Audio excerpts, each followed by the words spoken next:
Aurrera egingo dugu beraz, hirugarren ponentziaren bitartez, Arabaldera egingo dugu Aiaraldeko Euskalgintza Kontseilua baitu titulutzat elkarlana behin eta berriro, kontzeptu hori, esan dugun bezala, nor izateko. Izlari izango dira eta ona etortzeko eskatuko diet, Gartzen Garai hori eta Joseba Jan hori, biak ere Aiaraldeko Euskalgintza Kontseiluko kideak dira. Kontseilua herrigintzako elkarten eta instituzio publikoen arteko elkarlana bideratzen duena da eta dagoeneko 42 entitate biltzen dituena, beraz, euren esku utziko zaiozat. Nahi duzuenen. Egun ondan hori, inpresio pizka bat ematen du, holtza eta publiko honen aurrean hitz egiteak, baina saiatuko gara pizka bat Aiaraldeko bazter hartatik, Aiaraldeko Euskalgintza Kontseilua zer den eta zertarako sortu zen azaltzen. Lehenik eta behin ere eskerrak ematearena, gugotaz akordatzeagatik, udaltopen gure esperientzia txikia eta bazterrekoa ekartzeagatik, batez ere Arabako Foru Aldundiko zerbitzuari. Eta pizka bat gure hitzartzearen izenburua ere azaldu nahiko genuke laburrean bada ere, Aiaraldeko Euskalgintza Kontseilua elkarlana nor izateko, ez? Eta elkarlanaz hitz egiten dugunean, eta hemen askotan entzungo da, biogun hauetan eta elkarlana ematen du ez, herrigintzako eta euskalgintzako eragileen eta instituzio publikoen artean izan daitekela, guk bi norabietan ulertzen dugu, alde batetik herrigintzako eragileen arteko elkarlana barne mailan, pentsatzen dugulako euskalgintzak bere burua indartu egin behar duela nor izateko, eta beste alde batetik euskalgintzako herrigintzako eragileak instituzio publikoekin. Eta pixka bat elkarlan horren orain arteko esperientzia kontatzen ahaleginduko gara, eta baita ere etorkizunari begira ditugun erronkei, erronkak nola antzematen ditugun. Osondo, Gartzenek esandakoa, eskerrik asko. Eta hasiko gara, lehenengo zatian egingo duguna izango da, saldu, zer den Aiaraldeko Euskalgintzaren Kontseilua, nola sortu zen eta pizkat testuingurua, garrantzitsua den testuingurua azaltzea. 2015an sortu zen, Eskualdeko Euskara Elkarteen ekimenez, ez bakarrik Euskarako elkarteak, talde sustatzailean ere, geunden euskaltzale xume batzuk eta bertako Euskara Elkarteak bebai.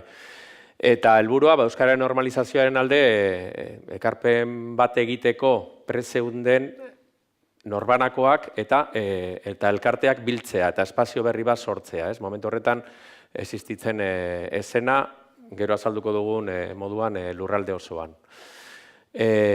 Momentu honetan 42 elkarte, baina hau ez dago itzita eta gero komentatuko dugunez, badago aukera eta horren bila ere bagabiltza elkarte gehiago sortzeko. Zergaitik, Euskalgintzaren momentu horretan existitzen zen atomizazioa, eskualdean existitzen zen atomizazioa eta disgregazioa ekimenen inguruan eta eragileen inguruan. Beste alde batetik, sinergiak bilatu, baliabideak eraginkortu eta norabide berean arraun egitea denok. Transbertsalitatea, nik uste gaur ere hainbatetan atera dela kontzeptu hori eta hain garrantzitsua den aro berri honetarako transbertsalitatea, Euskalgintzaren transbertsalitatea lantzeko eta indartzeko balio zezaken gune bat sortzea eta entitate bat sortzea bilatzen genuen. Eragile sozial eta politikoen aurrean erreferentzialtasuna eskualdekoa ere, guretzat hori momentuan ezen existitzen eta uste genuen beharrezkoa bazela horrelako zerbait sortzea. Eta azkenik erakunde publikoekin elkarlana, hainbestetan gaur aipatu den elkarlan hori sustatzeko. Testuingurua geografikoa ere oso garrantzitsua da, non sortzen da nondik gatoz, esan du bazterreko proiektua, Bizkaia eta Araba bazter horretatik, biltzen duen bazter horretatik Aiaraldea. Orduan, proiektu hau sortzen da, ekimena, 9 udalerri osatzen duten eremu geografiko batean. Eta, hor daukazu, Laudio, Amurri, Urduña, Aiara, Orozko, Artziniega, Okondo, Arrankudiaga, Zoio eta Arakaldu. Eremu nahiko ez ezaguna, askorentzat hemen Euskal Herrian. Geografikoki baditu berezitasun batzuk eremu honek. Geografikoki oso zabala, alde batetik oso zabala. Eta 45.000 biztanle inguru biltzen dituena. Beste alde batetik bi errealitate politikoen, hau da, Araba eta Bizkaia. Banatuta, eta Araban ere, Aiarako kuadrillan, eta Bizkaian, Bizkaiko udalerri batzuk hor ere badude. Laudio, Amurrio, Aiara eta Artziniega, Arabakoak eta Orozko, Arrankudiaga Zoio, Arakaldo eta Urduña Bizkaikoak. Bai. Eskualdeko errealitate politiko oso anitza, eta ez bakarrik ere egitura, erakundeen egituratik baita ere kolore, lehen aipatu den bideoan ere agertu da, udalerrien tamaina edo izaera be bai. Testu inguru honetan sortzen da Aiaraldeko Euskalgintzaren Kontseilua. Eta testu inguru horretan lan egitea du helburu eta hortarako egokitzeko. Honekin esan nahi duena, bai Amurrion, bai Laudion, bai bestelako edo Orduñan beste eragile batzuk ere bazeuden. Gure helburua bazen hori guztia biltzea eta norabide batean jartzea. Hasiera batean 52 eragilek elkartzen gara eta hasieran ikusi den argazki horretan, izango litzateke eraketa eguna, ez? Eta, bilatzen duguna da momentu horretan, argi dago, hasieran uste dute ez dudala aipatu, eman genuela ere leku bat, edo sortu genuela leku bat, Euskararen normalkuntza helburu nagusi bezala ez duten elkarteentzat ere bertan lan egin ahal izateko. Argi dago, 52 elkarte horien artean ez gaudela denok Euskara elkarteak edo, ez, orduan, sorreran eta hasierako bileretan gogoratzen dute, oso argi nahi genuela transversalitate horren bila edo elkarlana horren bila ere eskaintzea espazio bat non dantzatalde bat, adibidez, Aiarra dantzataldeak edo rugby elkarteak aukera bat izatea beraiek ere, beraien ekarpena egiteko prozesu horretan, ez? Eta orduan horrek ekartzen gaitu, erritmo, konpromiso eta errealitate desberdin horiek nola uztartu. Guk hemen formula hasieran sortu genuen edo pentsatu genuen formula izan zen kideak eta bazkideak, nolabait konpromiso maila desberdinarekin eta baita ere lan egiteko edo funtzionatzeko orduan ere modu ezberdinan egiteko. Orduan kideak izango litzateke erabakimena duten kontseiluko egituretan parte hartzeko konpromiso hartzen dute, baina konpromiso hartzen dute talde gero ikusiko dugu egitura, kontseilu zabalean, baina talde eragilean ez daude derrigortuta. Nahi izan ezkero bai, ikusiko dugu egitura bai eta sortu genuen erakundea guztiz inklusiboa dela. Agertzen den egitura badela nolabait funtzionatzeko oinarrizko egitura behar dugulako. Ez dute ekarpen ekonomikorik egiten, kontseiluko erabakiak ez dira lotesleak beraientzat, eta pentsatu horre, Aiarra dantza taldea, edo pentsatu rugby elkartea, edo Laudioko txirrindulari elkartea, ez? Bazkideak beste kidetze mota, bazela, entitate nagusian, Euskara normalizazioan entitatearen egiteko nagusia duten eragileak direla edo nolabait motore lana egiteko dauden eragileak eta beraien helburuetan ere Euskara normalkuntza helburu nagusia duten elkarteak. Izango litzateke, konpromiso aktibo bat dute, beraz talde eragilean ere parte hartzen dugu, beste alde batetik ekarpen ekonomiko bakoitzak alduen eta nahi duen tamainaren araberako ekarpen ekonomiko, bolondrezkoa, baina bai egiten dutela, bazkideok egiten dugu, eta hori bai oso garrantzitsua, erabakimen berdina daukagu kideekin, hau da, honen bitartez ez genuen bilatzen bi estamentu bat edo gune bat, non, bi erabakin maila desberdintzea eta nolabait kide edo parteide bakoitzak egiten zuen ekarpenean araberako erabakimena, ez denok kontseilu zabala egiten dugunean, bertan erabakimen berdina. Eta gero hori bai, bertan sartzen ziren era honetako bazkideak erabakia lotesleak izango zirela, eta izango direla beraientzat. Nola eratu genuen hau guztia, orduan, 2015an, irabazi asmorik gabeko elkarte bat bezala osatu genuen, eta bertan, argi dago, beste edozein elkartetan bezala, bilatzen genuela, hausnarketa eta estrategia ekintzak edo bat egite dinamikak edo, hau da, hasieran edozein elkartetan, jartzen, eta nola egingo dugu aurrera, nola lan egingo dugun, edozein euskara elkartetan planteatzen diren ekintzak edo, norabideak edo lan egituko edo estrategiak, tresnak, bai.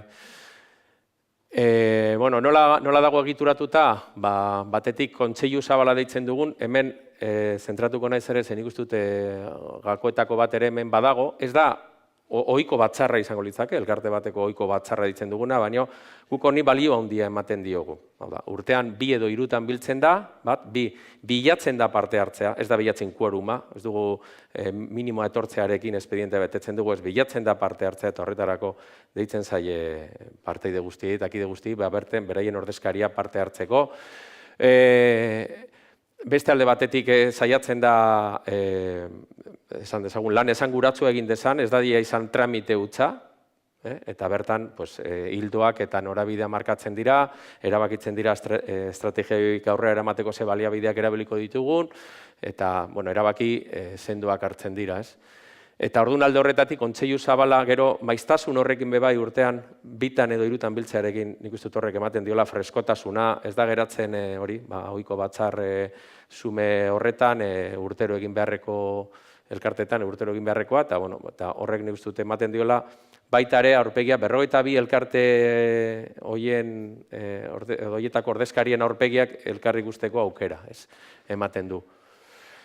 Hori alde batetik, organo gorena izango litzateke edo erabakigune organoa, gero talde eragilea eguneroko martxa aurrera eramateko eta funtzionatzen duen taldeak izango litzateke eta 3 astean behin biltzen gara bertan eta baliabideak edo liberatuta eta kontratuta dagoen pertsona edo kontseilu zabalak eta prestatzea izaten du helburu, ez?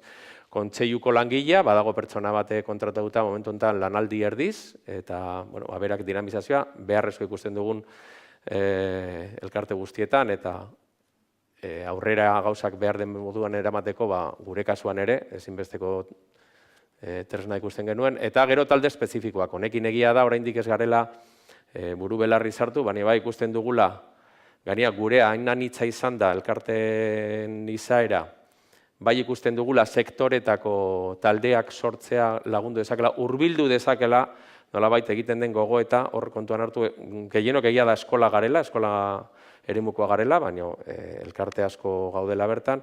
Orduan, bertan eztabaidatzen dena, bertan erabakitzen dena, eta bertan adosten dena, zenbat eta hurbilago izan, transversalitate horren bilatzen dugun motivazioa eta implikazioa, gizartearen implikazioa, argi dago gertuago daukagula eta egingarriago, ez?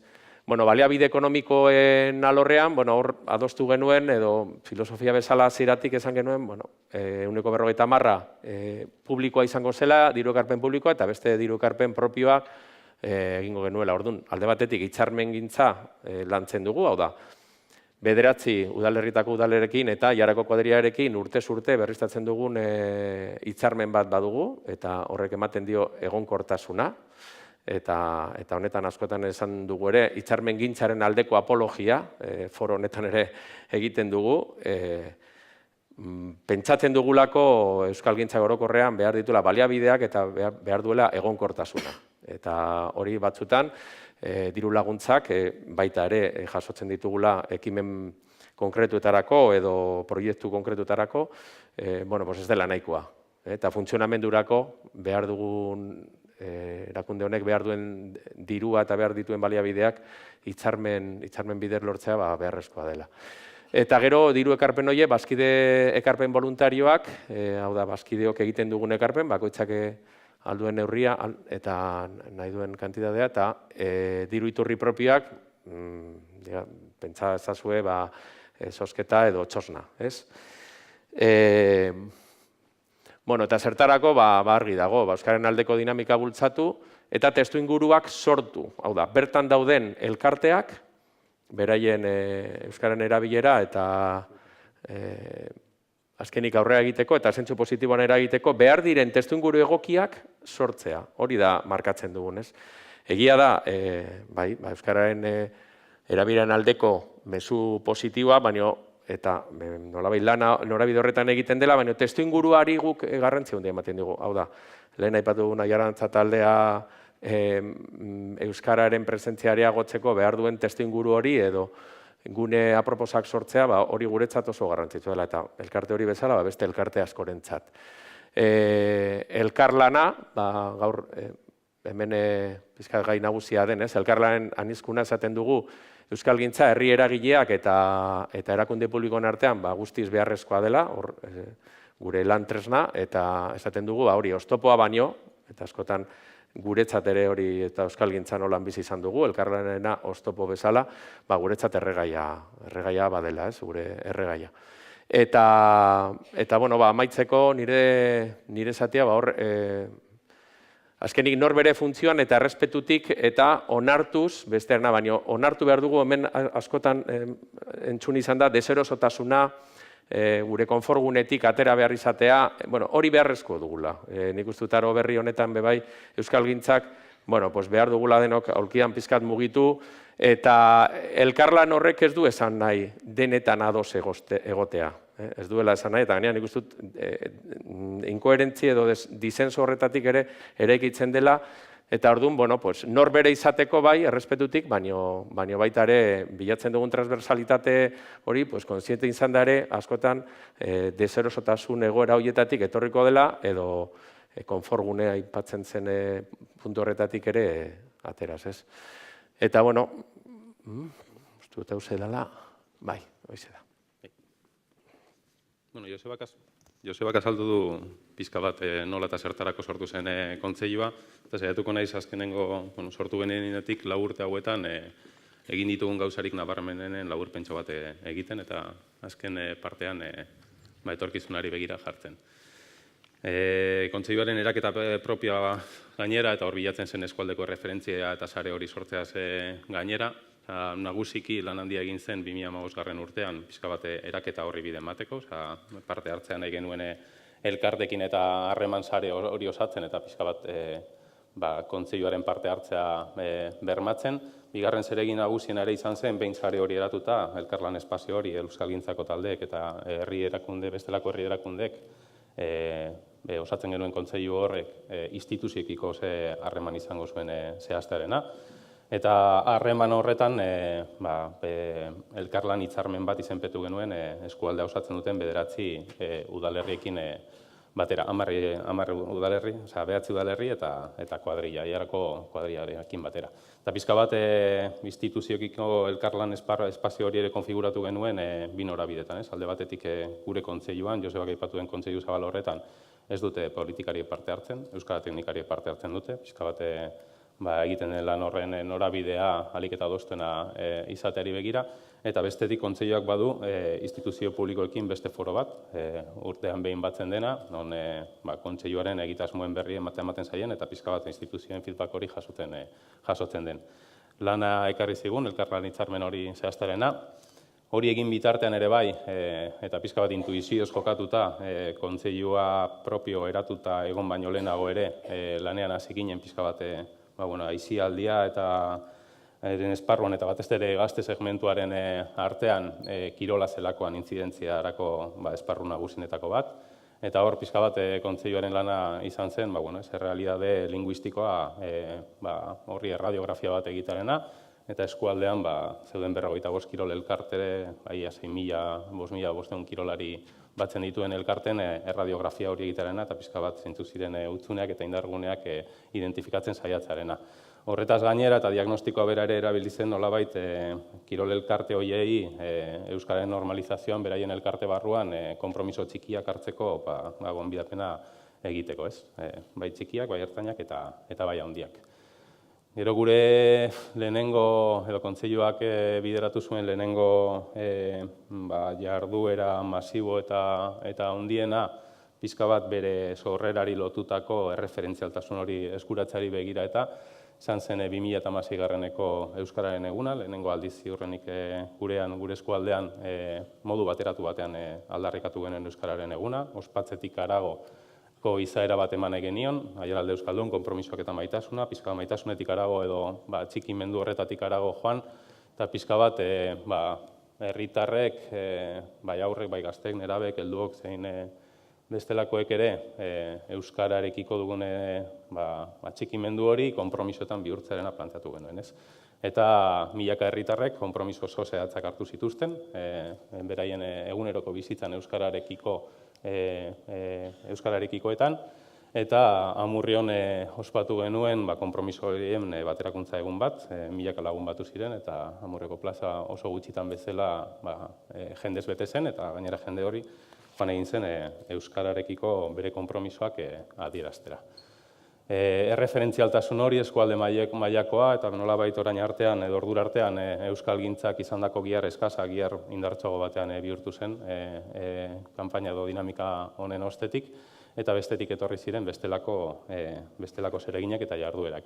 Gogoeta jardunaldiak egin genituen segidan, 2017aren hasieran, Amurreko Reforre aldean, euskararen etorkizuna aia aldean, pixka bat giharra honditu eta etorkizunari begira, jartzeari begira, eta bertan, Euskal Herri luze zabaleko esperientzia ezberdinak eta izlari ezberdinak etorri ziren, pixka bat, kontseiluak etorkizunan egin behar zuen lan horri dinamizatzeko edo zehazteko, zumitzak biltzari begira.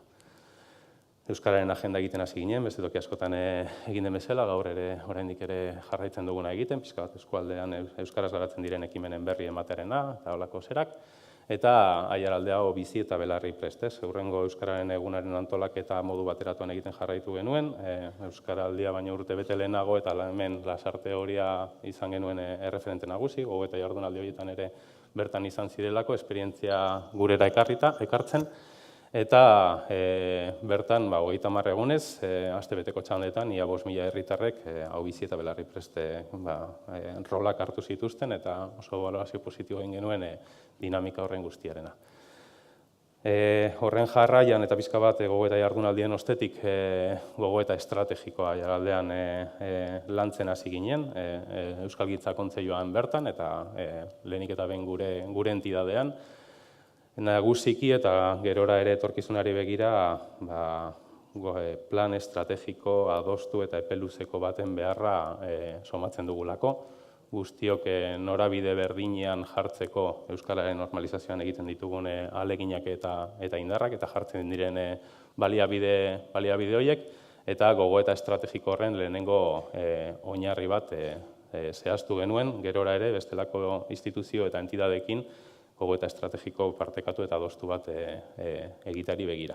Euskaraldian ere Euskalgintza Kontseiluak, Aiaraldeko Euskalgintza Kontseiluak dinamizazio lan garrantzitsu bat egin zuen, instituzioekin batera, gainera pixka bat bezperako urteko esperientzia genuen, jenteak bazekien hau biziak eta belarri prestak zer ziren, zein zen euren rola, eta horri jarraipen egin genion, eta modu bateratuan ere bai, Laudioko kaleetan bukatu genuen Euskaraldiaren dinamika. Eta hau da azkenengo dinamika planteatu duena Euskalgintza Kontseiluak, ez weekend, ala kritika batzuk eta jasoko ditugu, ingelesezko lelo bat izateko, gurean ere nahiko polemiko izan zen kanpainaren aurkezpena, baina funtzean, gaur, orain, 3 bukatu ez, baina, harria handiena jarriko dugu, planteatu genuen udal hauteskundeak zetozela, hurrengo 4 urtetarako udal ordezkariak hautatuko zirela, eta determinantea zela udal ordezkari horiek, hautatuak izango ziren udal ordezkari horiek, ze konpromiso zituzten euskararen normalizazioarekiko. Hori dela eta duela 2 hilabete, hasi ginen, hautagaitzak aurkeztuko zituzten alderdi politiko guztiekin batzen, 2 exigentzia nagusi plazaratzeko, alde batetik, presentatzen ziren alkategai eta zinegotzigai guztiak euskara gaitasun minimo bat izan behar zutela, Euskaldunon eskubideak instituzio publikoetan bermatuak izan zitezen, kanpaina bera ere bai elebiz garatzarena eta euskara lehenestez garatzarena, eta gero guretzako importantezena zena etorkizunari begira eurekin elkarlanean aritu alizateko zen euren herri programetan eta programa elektoraletan 11 konpromiso zehatz hartzaren, ez? Aurrekontaren ehuneko 2 euskararen normalizazio politikara eta dedikatzarena, ordenantza propio bat sortzea, hor zeuden hainbat gauza ez, eta nagusiki 2 ardatzetan ez, alde batetik gaur egun urratuak diren Euskaldunon hizkuntza eskubideak instituzio publiko guztietan urratua diren horiek bermatzeari begira, eta beste alde batetik normalizazioaren bidean estrategia partekatu horri begira, herriz herri, konsensu handiena duten konpromisoak zehaztu eta horiek etorkizunean landu alizateko. Justo, kanpainari bi norabide eman nahi genizkion, alde batetik hizkuntza eskubideen urraketa ematen denaren mezu horren sozializazioa herritarren artean eta politikarien artean bertan ere egitarena, horregatik ez, gu ezin gara euskaraz bizi gaur egun instituzio publikoetan, ez gure eskualdean ez eta ziurrenik beste askotan ere ez. Eta beste alde batetik modu positiboan eta herritarren aktibazioari bilatzena bai aldugu, eta hori posible da egitarena, eta horregatik ere, sinadura interlokuzio dinamika honekin batera, sinadura bilketa bat abiatu genuen, pizka bat alderdiak ere nolabait presio pizka bat sentitzeko. Jaso dugu horren emaitza, gaur 3:00 dugu ekitaldia, horren konpromisoien aitortza publikoa egiteko, Zaraupeko mailan, toki esanguratsu batean gure eskualdean, bertako foruak eta sinatzen zirelako. Eta pozez esaten dugu, kanpainaren oso balorazio positiboa egiten dugula. Ez horren beste, baita ere, kualitatiba ere bai, baina nagusiki alderdi guztiek konpromisoak hartu ez dituztenak ere gogoeta egin dutelako 11 aldarrikapen edo konpromisoien inguruan, ez? Gogoandu, ez? Laudioko alderdi sozialista berak ere esaterena ez honengatik, ale aztertu eta landu dituztelako, ez?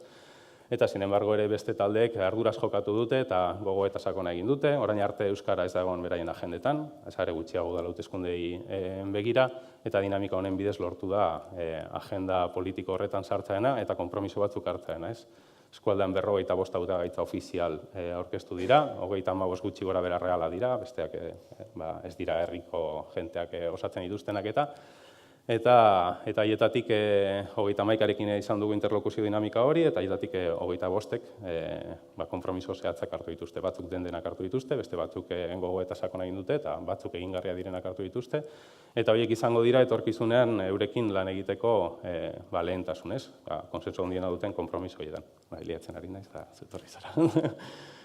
Eta azkenengo zeregin ere bai, eta Josebak ere pizka bat horren astapena aipatu du, logikamente, gora berako konpromiso eta aktibazio bat izan dugu kontseiluan bertan, eta pizka bat kontseilua bera indartzeko bide horri bat marrazten hasi gara, eta nagusiki hori, euskara lehentasuntzat ez duten elkarte horiek erosotasunez nola landu, nola egon kontseiluan eta nola parte hartu kontseiluan da gure kezka nagusiena, eta pizka bat bidea ere planteatzen duguna, zeharkakotasuna da, transversalidadearena, eta pizka bat elkarte bakoitzaren funtzio sozialaren aritik euskarara ekarpen bat egiteko moduak eta egiturak eta bera.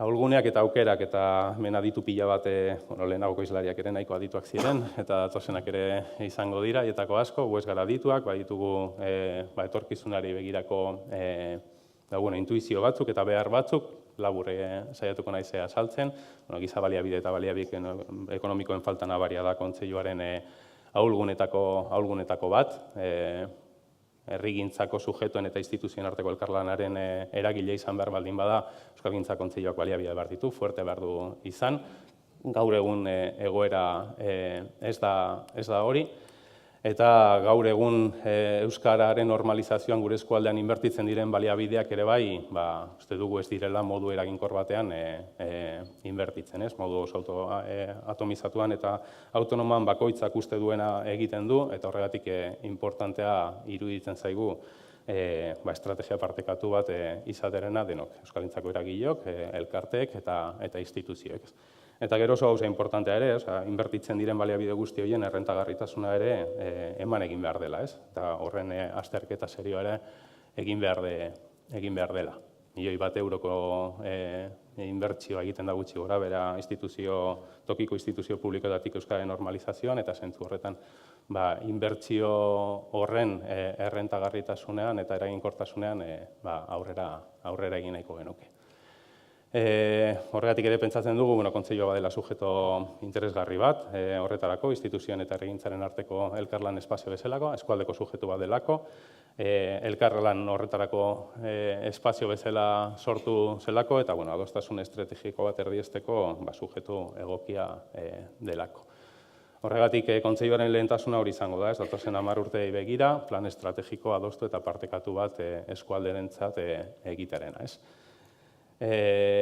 baliabide publikoen eta herrigintzako ekarpen voluntarioen energia albeste optimizatu beharra dago horretarako, eta horretarako elkarlan horretan sakontzea ezinbestekoa dela uste dugu. Nabarmendu nahi genuen gauza bat ere bazen, normalean gizartean ematen diren aldaketen motorra herrigintza da, herrigintzatik etortzen dira aldaketa horiek lehen Ibane jarri duen bideoan umeak, tiratzen zuen txakurretik, bestela txakurra kieto parau zegoen bertan, eta horretarako pentsatzen dugu eta gogoetarako ere dakargu instituzioen ardura behar duela ere izan euskalgintza sano eta indartsu bat sustatzen eta ahalbidetzarena, naiz eta batzutan, lehen aipatutako eskontza eta dibortzio egoera horiek ere emango diren, baina arduraz jokatu behar dagoela zentzu horretan ere bai. Eta hemen gure intuizio batzuk, aldaketa asko eman dira jendartean, oso diskurso fatalistak zabaldu dira gurean ere, euskaren ezagutza handitu da, erabilera ez horren beste, eta pentsatzen dugu, euskara elkarteak garenok edo, duela 40-50 urteko tresnekin ari garela testu inguru berri batean lan egiten, eta tresna horiek eta paradigma horiek berritu behar direla, ez. Eta zentzu horretan, intuizioak, euskalgintzaren transversalidadea, etengabe aipatzen den gauza dena, eta euskalgintzaren funtzio soziala ere bai, zetan dedikatu behar ditugun indarrak, eta hor pentsatzen dugu ere bai, euskarak behar duen ekosistemaren sorreran agente aktibo bat izan behar garela, eta Euskararen normalizazio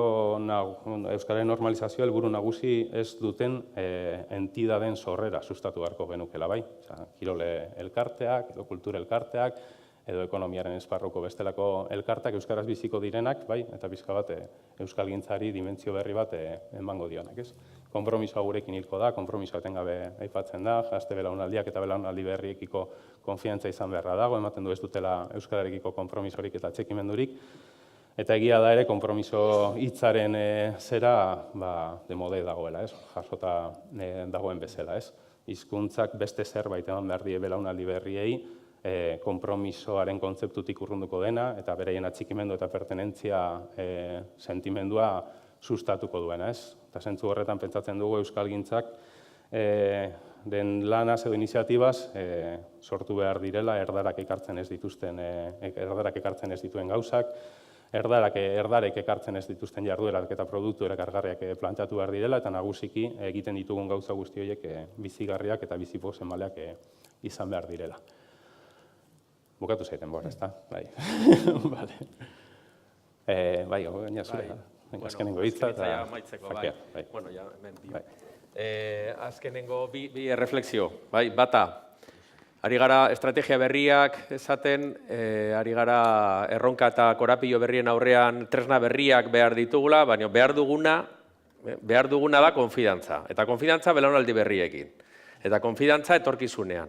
Hau da, batzutan nik sentsazioa 20. mendeko, 20. mendeko euskaltzale bat 20. mendean estrategiak eta tresnak proposatzen, egia da momentu batzutan zaharkituta bezala ez dut esango, baina bai gogoeta, barne gogoeta sortzen didala horrek, Orduan, konfidantza eduki behar dugu belaunaldi berriekin. Eta bigarrena bada, hor jarri dugun euskalgintza energiaren kontserbazio legeak esaten duenean, energia ez da sortzen ez desuestatzen, transformatu egiten dela. Hori euskalgintzarara ekarrita, gurera ekarrita, bere garaian, eta askotan, hemen gauden euskaltzale asko ja, adinean sartuta, bere garaian, gure garaian bat zegoen, energia hori ez da deusestatu, energia hori hor dago, euskalgintzan zegoen energia.